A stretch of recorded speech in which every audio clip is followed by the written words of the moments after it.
Every one of us fights a battle that no one else can see. It doesn't leave bruises, it doesn't make noise, it doesn't announce itself publicly, but it is heavy, it is exhausting, and sometimes it is paralyzing. That battle is self-doubt. You wake up with dreams in your heart, ideas in your mind, goals you want to pursue, but before you even take the first step, a voice whispers, "Who do you think you are?" When an opportunity comes, instead of confidence, you feel hesitation. When a challenge appears, instead of strength, you feel fear.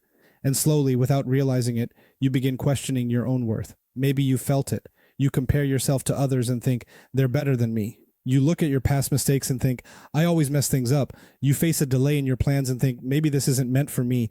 And over time, that quiet whisper grows louder. It becomes a narrative. It becomes a belief. It becomes part of how you see yourself. But here's the painful part. Most of the time, self-doubt has nothing to do with your actual ability. It has everything to do with fear. Fear of failing, fear of embarrassment, fear of rejection, fear that you might try your best and still not succeed. So instead of risking disappointment, you shrink yourself. You aim lower, you stop trying. You convince yourself it's safer that way. And sometimes self-doubt disguises itself as humility. You tell yourself, I'm just being realistic. But there's a difference between humility and belittling the gifts Allah has placed inside you. There's a difference between being cautious and denying your potential. When Allah gave you skills, intelligence, creativity, compassion, resilience, those were not random, they were intentional, yet self-doubt makes you treat them as accidents. The silent battle becomes even heavier when things don't go according to your plan. You make dua, you put in effort, and still the doors don't open. That's when the doubts multiply. Maybe Allah is not helping me. Maybe I'm not good enough. Maybe I'm being punished.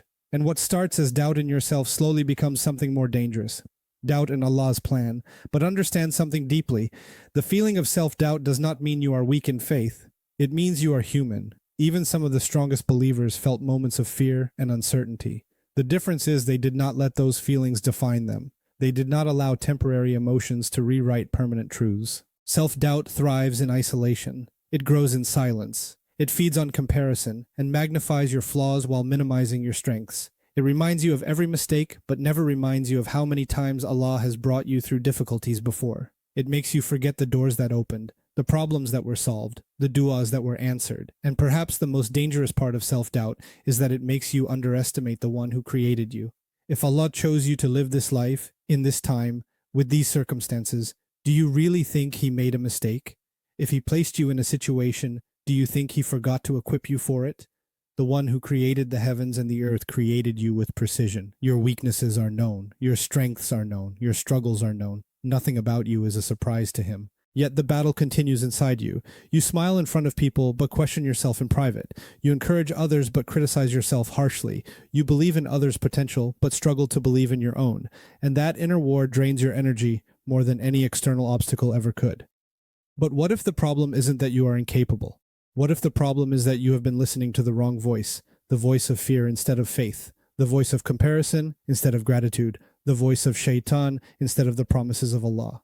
The silent battle of self-doubt is real, but it is not unbeatable, and the first step to winning it is recognizing that your worth does not come from people's validation, immediate success, or flawless performance.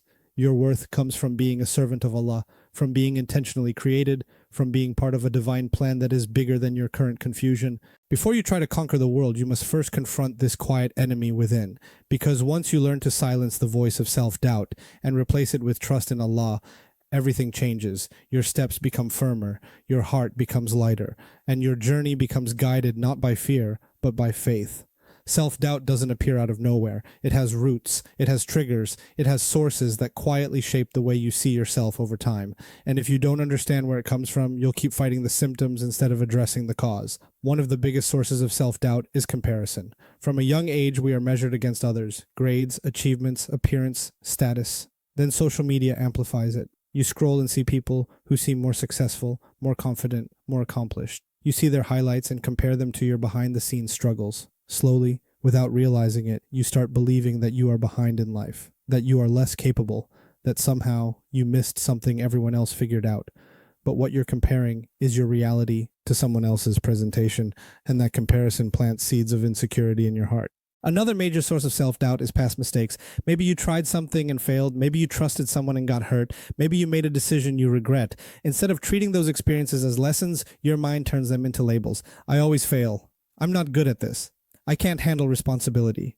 The mistake becomes your identity. But Islam teaches us that mistakes are not the end of the story. Allah is Al-Ghafur, the most forgiving. If Allah does not define you by your past errors, why do you define yourself by them? Self-doubt also comes from fear, specifically fear of the unknown. The future is uncertain, and uncertainty makes us uncomfortable. When you don't know how things will unfold, your mind fills the gaps with worst-case scenarios. What if I fail? What if people laugh? What if I'm not strong enough? Instead of trusting that Allah is already in control of your tomorrow, you let fear convince you that you are alone in figuring it out, and that fear weakens your confidence. There's also the whispering of shaitan.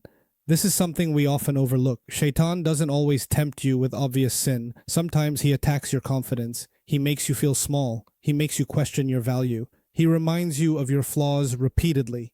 His goal is simple. If he can make you doubt yourself, he can make you doubt your ability to do good. And if you doubt your ability to do good, you might stop trying altogether. That's a victory for him. Another hidden source of self-doubt is misunderstanding hardship. When life becomes difficult, we sometimes interpret struggle as rejection. We think, if Allah was pleased with me, this wouldn't be happening. But hardship is not proof of abandonment. The prophets faced the greatest trials, yet their struggles were signs of elevation, not rejection. When you misinterpret difficulty as a sign that you are incapable or unloved, doubt grows deeper, and sometimes self-doubt comes from the words of others. A teacher who once said you weren't smart enough, a relative who compared you to someone else, a friend who dismissed your dreams. Even if those comments were years ago, they can echo in your mind for a long time. Over time, you internalize those voices until they sound like your own thoughts. But here's the reality. Self-doubt is learned, and anything learned can be unlearned. It is built through comparison, fear, whispers, and misinterpretations. When you trace it back to its sources, you realize something powerful. It is not a divine truth about you. It is a narrative shaped by experiences and influences. And once you understand where self-doubt really comes from, you are no longer controlled by it. You begin to separate facts from feelings. You begin to question the negative voice instead of automatically believing it. And most importantly, you begin to replace those doubts with something stronger. Trust in Allah, who knows you better than you know yourself. One of the most powerful ways to silence self-doubt is to remember a simple but life-changing truth. You are not an accident. Your existence is not random. Your personality, your strengths, your weaknesses, your family, your timeline, none of it is coincidence. Allah created you intentionally with knowledge and wisdom beyond your understanding. When self-doubt creeps in, it often makes you feel misplaced. You start thinking, maybe I'm not meant for this. Maybe I don't have what it takes. But who decided that? If Allah chose you to be alive at this exact moment in history, in this exact situation, do you really think He made a mistake? Allah says that He created everything with measure. That includes you. Your abilities were measured. Your challenges were measured. Your capacity to handle those challenges was measured. The one who designed your test also designed your strength, even if you don't see it yet. Sometimes we doubt ourselves because we focus too much on what we lack. We look at someone else's confidence, someone else's skill, someone else's success, and we forget that Allah distributes gifts differently, not equally, but perfectly. What you have been given is exactly what you need for your journey. Even your struggles are part of your design. The insecurities you fight, the fears you overcome, the patience you build, these are shaping you into the person you are meant to become. Growth does not happen by accident. It happens by divine planning. When Musa A.S. was commanded to confront Pharaoh, he expressed his weakness. He spoke about his speech difficulty. He didn't feel fully capable, yet Allah chose him anyway. His perceived weakness did not disqualify him from his purpose. In fact, it became part of his story. Your doubts do not cancel your purpose. Your fears do not erase your value. Allah does not call the qualified. He qualifies the called. One of the biggest lies self-doubt tells you is that hardship means rejection. When life becomes difficult, when doors close, when plans fall apart, it's easy to think, maybe Allah is displeased with me. But in reality, trials are not signs of abandonment. They are signs of elevation. The people most beloved to Allah faced the greatest tests. The prophets endured rejection, loss, isolation, and pain. Yet their struggles were not punishments. They were preparation. Hardship purified them, strengthened them, and raised their ranks. When you are tested, it is not because you are weak. It is because Allah is building something within you that comfort could never produce. Patience, resilience, humility, reliance. These qualities are forged through difficulty. Your trial is not pushing you away from Allah. It is pulling you closer. What feels like pressure is often refinement. So instead of asking, why is this happening to me? Try asking, what is Allah shaping me into through this? That shift in perspective changes everything. One of the reasons self-doubt becomes overwhelming is because we misunderstand tawakkul. Some people think trusting Allah means sitting back and waiting for things to happen. Others think everything depends entirely on their own effort. But true tawakkul is a balance. You put in your full effort and then you leave the outcome to Allah. The Prophet taught us to tie our camel and then trust in Allah. That means action comes first. You prepare, you study, you work, you improve, you make dua, you take the step even when you feel afraid. But once you've done what is within your control, you release the anxiety over what is not. Self-doubt often grows when we try to control outcomes that were never ours to control. You start thinking, what if it doesn't work? What if I fail? But the result was never in your hands. Your responsibility is effort. The result belongs to Allah. Tawakkul gives you peace because it removes the pressure of perfection. You don't have to guarantee success. You only have to show up sincerely. And if the outcome is different from what you expected, you trust that Allah chose it for a reason. When you combine effort with reliance, fear begins to weaken. You stop doubting yourself because you're no longer walking alone. You are doing your part and trusting that Allah will handle the rest. Even the greatest of people experienced moments that could have led to self-doubt. Musa, felt insecure about his speech when Allah commanded him to face Pharaoh. He didn't see himself as the perfect speaker for such a massive mission, yet Allah chose him, supported him, and strengthened him. Maryam faced isolation, fear, and unimaginable judgment from her people. In her most vulnerable moment, she felt overwhelmed. But Allah did not abandon her. He provided for her in ways she could never have expected. Yunus found himself in the darkness of the whale, surrounded by layers of hopelessness.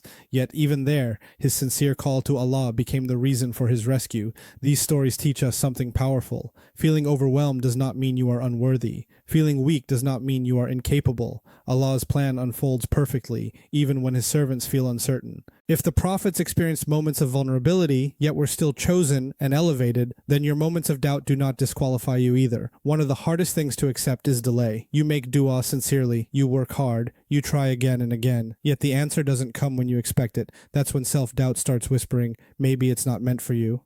Maybe you're not worthy. Maybe Allah is withholding something good from you. But what if the delay is not denial? What if it's protection? Sometimes we ask for things that we believe will make us happy, successful, or fulfilled. But Allah, in His infinite knowledge, sees what we cannot. He knows what would harm us, what would distract us, what would break us at the wrong time. A closed door might be guarding you from pain you never saw coming. Other times the delay is preparation. You are not being refused. You are being refined. Your character is being strengthened, your patience is being expanded, your dependence on Allah is deepening. If you received everything immediately, you might not grow into the person capable of handling it. Divine timing is not random, it is precise.